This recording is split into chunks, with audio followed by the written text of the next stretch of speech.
Hey guys, how are we all? Welcome to AFC Game by Game. This is my rather down-spirited review of Arsenal's defeats this evening to Southampton. The final score being Arsenal 0, Southampton 2. And let's not beat around the bush. It was so poor. So poor tonight. And it's not the fact that I care a lot about the EFL Cup. I've never really been a patron of the Carling Cup, as it was formerly known. But it's the fact that the team performance from what was, a lot of experienced professional players out there tonight was so dispiriting.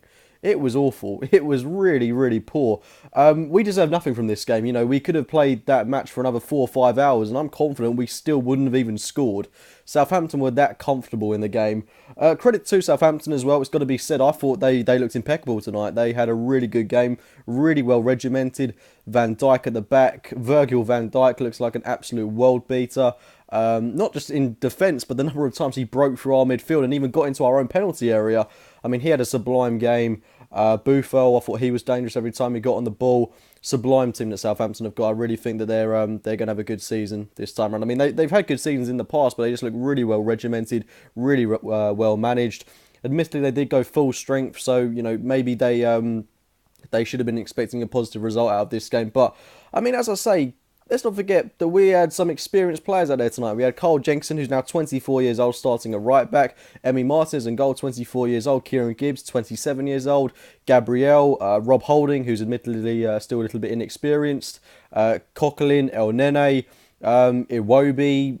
I mean, the only real player that was of note that was a youth player was Jeff Rain Adelaide. Apart from that, I mean, it's our second string of fringe players, but there's still professionals that should be fighting to get into the first team. But there was no passion, no drive, no desire from anyone whatsoever tonight. I mean, everyone was pretty abysmal.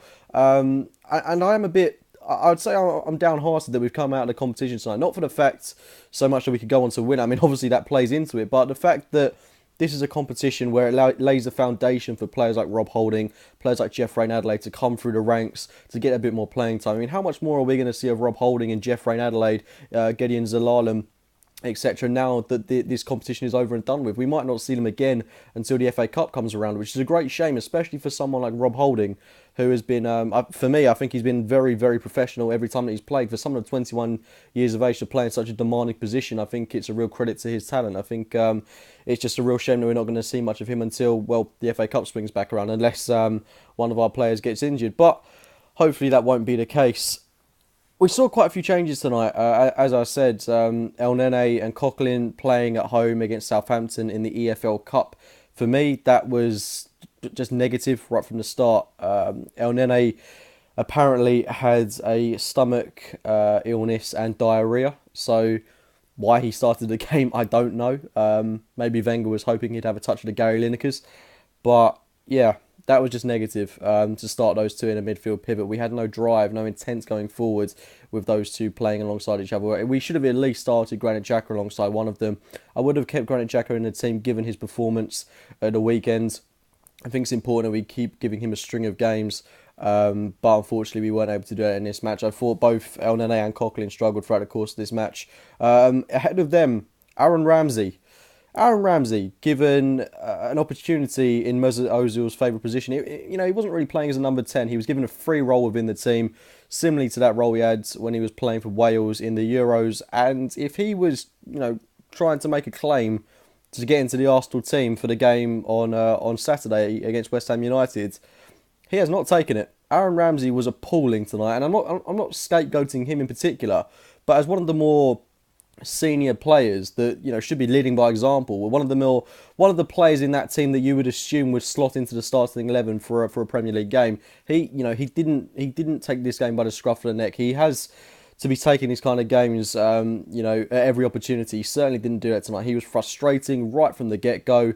At 2-0 down, trying his little rainbow flicks. What's the point? What is the point, Aaron Ramsey?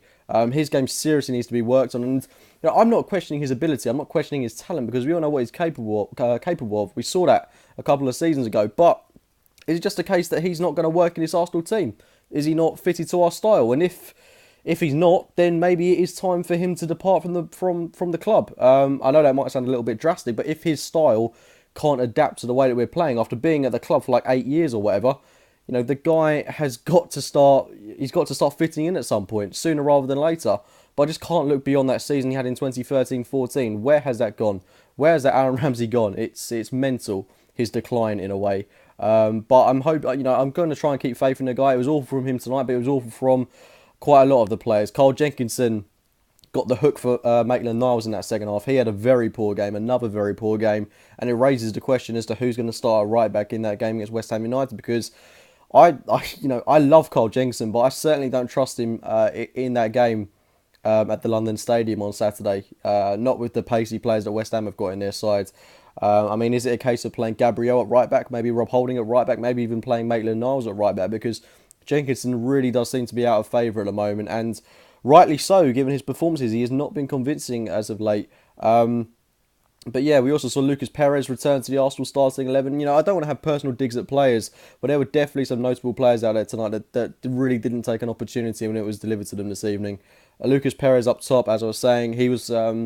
I don't want to dig into him too much because he is just coming back from injury, but I didn't think he linked up particularly well. His understanding and reading of the game seemed to be different to everyone around him. He seemed to want the ball over the top constantly. No one was providing that. You know, the sort of balls we saw from N'Golo Kante to Jamie Vardy last season, he wanted that ball over the top. We weren't providing that. We've not got the kind of players that are going to provide that ball. And even when we did bring on Granit Xhaka, he was very lacklustre in his delivery. So yeah, that was frustrating from Lucas Perez. His passing was poor. The passing from the team was poor in general. The play was so slow. Everyone divering on the ball. Ramsey at the heart of it, just slowing the play down at almost every opportunity. Alex Iwobi, I thought he was one of few players that looked half decent in this game, but that doesn't really say much. Adelaide, I thought he struggled. Emi Martinez, I thought he didn't have his best game in goal. All round, very, very frustrating. Missed the first 10 minutes because it took so long getting into the stadium, but I can't say that we looked particularly impressive when I came into the game. Southampton scoring fairly early on through Jordy Clasie.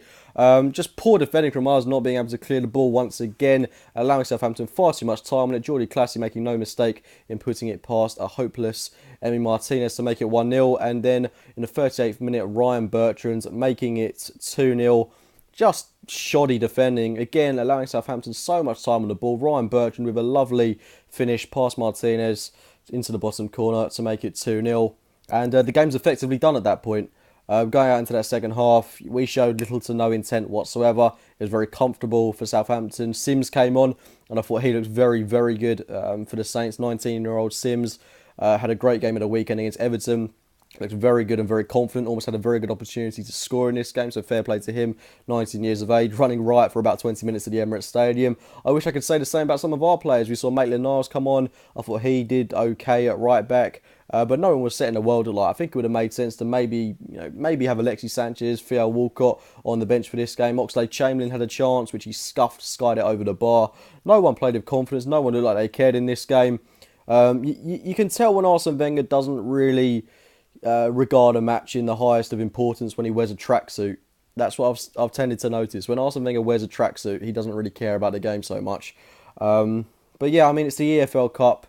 It'd be hypocritical of me to say that I care about it now that we've gone out of it, when in the past I've dismissed this tournament. But I am disappointed seeing Manchester United win tonight, Liverpool win yesterday. I want to go to Wembley. I want to see Arsenal win a trophy in February. I want to see us spurn on for the title. But you can only hope that by resting all the players, such as Theo Walcott, Alexis Sanchez, Mesut Ozil, Mustafi, Koscielny, that's going to work in our favour for the game on Saturday. You can only hope that we go out there, get a resounding win against an out-of-form West Ham United side and get back to winning ways as soon as possible. I mean, if we are going to be realistic about this, only about 2 of the players that started tonight will start the game on the weekend. So, I mean, total disruption within the team. And it was always going to be a rather tricky game coming up against a very good and very strong Southampton side that essentially are our bogey team. We tend to struggle against Southampton, but opportunity to put this right on Saturday with a win. But don't get me wrong, very downhearted and very disappointed with Arsenal's performance tonight. A lot of players out there just show no drive whatsoever. Very few players making a point for themselves. Anyway, guys, I'm going to leave it there before this video gets too long-winded for a tournament that I don't particularly care about too much. Anyway, guys, please drop a like on this video if you've enjoyed it. Subscribe to AFC Game by Game. And as always, I will speak to you very, very soon.